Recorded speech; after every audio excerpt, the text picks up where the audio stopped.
Welcome back, ladies and gentlemen. In today's episode, I have the pleasure of speaking with Kristijonas, who's been on our show before. He heads up a lot of our research and data collection for our KBT chemical division.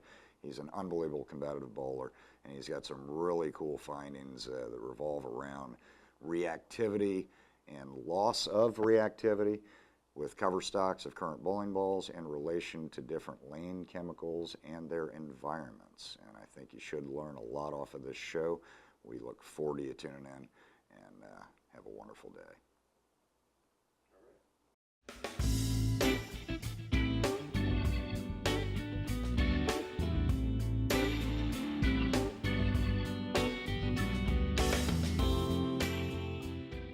Welcome, ladies and gentlemen, to the next episode of the Kegel Show. My name is Don Agent, and with us today again on set is Kristijonas Sergejevas. Kristijonas, thank you for coming out. For those in our audience that may have not seen the other video we did before, I'll give a brief idea of kind of what you do here full-time now. You've played a lot of different roles at Kegel since you've joined us, but you're currently heading up a lot of our research and data collection on an array of things versus environments, bowling balls, lane conditioners, cleaners. Right now, you're running a pretty cool, extensive test on the relation of reactivity of a cover stock to different lane conditions. And you've had some pretty cool findings from what you told me earlier. What made you decide to do this test? Well, really, the beginning of this kind of idea was when I was running a few tests on the lanes with a few bowlers. I drilled them a couple of bowling balls just for the specific test that I was running. And within 2 or 3 months probably, I've noticed that the ball reaction is changing, and I'm not really changing the conditions on a lane. Okay. So I started thinking there has to be a life cycle for a bowling ball or something like this, and I really wanted to understand when should I worry about changing a bowling ball for my bowler, Okay. so I can get very consistent results. Because obviously, if I use the same bowling ball for a year, in the beginning of the year I will get one set of results, while in the end of the year, the results might be much different if I use the same bowling ball. So I really wanted to find out what is the difference between the two cover stocks. If I have an oil-soaked cover stock and I have a new cover stock, and I wanted to really maintain the consistency of ball reaction and try to understand how it works. Excellent. And as a competitive bowler yourself, this kind of helps you with your own arsenal and preparations going forward. What were some of the key results you discovered in your testing? Well, I started looking at quite a few things as a broad range, and then I started to narrow it down to a few things. First of all, we were interested in to see how the lane pattern develops when you use two different cover stocks. And we saw quite a few interesting results. We saw more carry down with an old bowling ball or oil-soaked cover stock, which kind of makes sense. We also saw a bit of a difference in the breakdown in the pattern itself. A new cover stock actually broke down the mid lane of the pattern much more than the old cover stock, while the old cover stock actually made the end of the pattern break down much quicker, which is quite interesting. I didn't really think of it this way. Overall, the new cover stock really depleted the oil much more than an old cover stock, which also kind of makes sense. Sure. Again, if you consider going to some professional tournaments or bigger tournaments, if you really think about it, a lot of bowlers use brand new bowling balls there. They drill bowling balls on a truck. I've seen them on tour where they used them every squad. Exactly. So you have a lot of bowling balls going down the lane that are brand new. And if you compare that to let's say a local tournament or a league night, those bowling balls are usually much older. So that's why you might be seeing some of the differences in breakdowns. How many times have you heard people say, "Oh, I went to a professional tournament and the lanes broke down so much quicker"? Well, that might have an answer sometimes. Absolutely, and as a lanesman, we would see that a lot of times. Exactly. So, I was very curious to see how the lane develops when you use two different types. It's the same bowling ball, but the cover stock is just different. So what did you do? You just kind of take us through this test a little bit. So it was the same bowling ball, but did you alter the cover stock a little bit different? No, so what we did was I actually used two bowlers for this test. Okay. Both of these bowlers had two bowling balls each Those bowling balls were exactly the same. They had the same layout, and I resurfaced them before a test to the same surface. Okay. So they threw 50 shots on the same pattern using one ball and then using the other ball. And that's how I collected the data, and I looked at the data, and that's what we came up with some of the results. But everything was the same. The lane was the same, you know, the conditioner was the same, the pattern was the same, the layout on the bowling ball is the same, and the only difference was one bowling ball had probably over 200 games, and then the other cover stock was pretty new.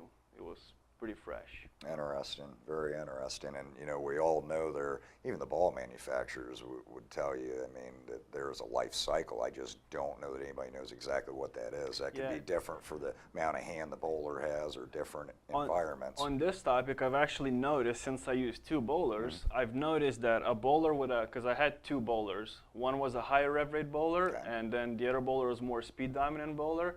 I've noticed that high rev rate bowler actually saw less of a difference, which is pretty crucial in today's bowling. The less difference you can see, the probably more consistent you can bowl, and you know, your scores might not fluctuate as much, which is interesting. If you look at some spectro data, which I also gathered in this test, you can see that, you know, with an old bowling ball, a bowler couldn't create as much entry angle. The total amount of hook was much less when comparing to a brand new bowling ball. A new bowling ball also slowed down much more in the pattern, which means that it sees more friction in the pattern, which again, it's very important that your bowling ball slows down at the right time if you really want to score and maximize, you know, the strike percentage that you can create. So again, I think from what I've seen so far, I think a higher rev rate player sees less of a difference between the two different cover stocks. Interesting. Now, based on these findings, you know, sounds like there's not a lot of difficult solutions. It's more of a consistent solution to get a little bit of extra life out of that ball. What do you recommend to the viewers to try to get a little, or maintain that reactivity a little bit longer? Well, like you said, it's pretty hard to, you know, keep it new all the time. But there's quite a few bowling ball cleaners out in the market that bowlers can easily purchase and use, and Kegel actually has one of its own. Revive.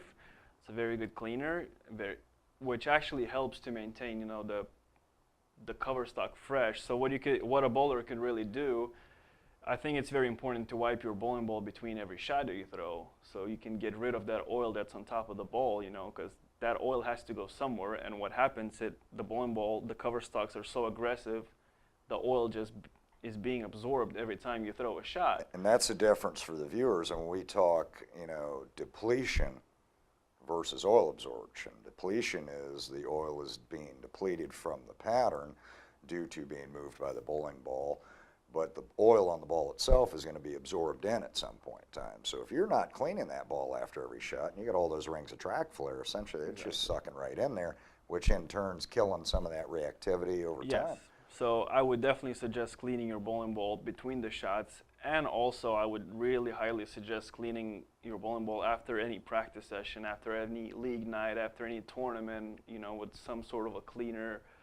That would definitely help you maintain the life of that cover. So really just a regular, you know, towel between every shots, and then after each time you compete, whether it's league or a tournament event, you hit it with some time of bowling ball cleaner. Microfiber towels work really well for that. They remove the oil very well. I mean, there's quite a few ways you can try to get rid of that oil in the cover stock. You know, a heat usually does that. You can make it evaporate, some kind of thing. However, I'm not quite sure if that really is the greatest thing, because you can also damage the cover stock quite a bit by doing that. So you have to be very careful doing that, but it might help for a little bit to kind of restore the life of that cover stock. It sounds like we just got back into wiping them down after every shot like we did in the 70s and 80s. I mean, it would kind of cut down on some of that.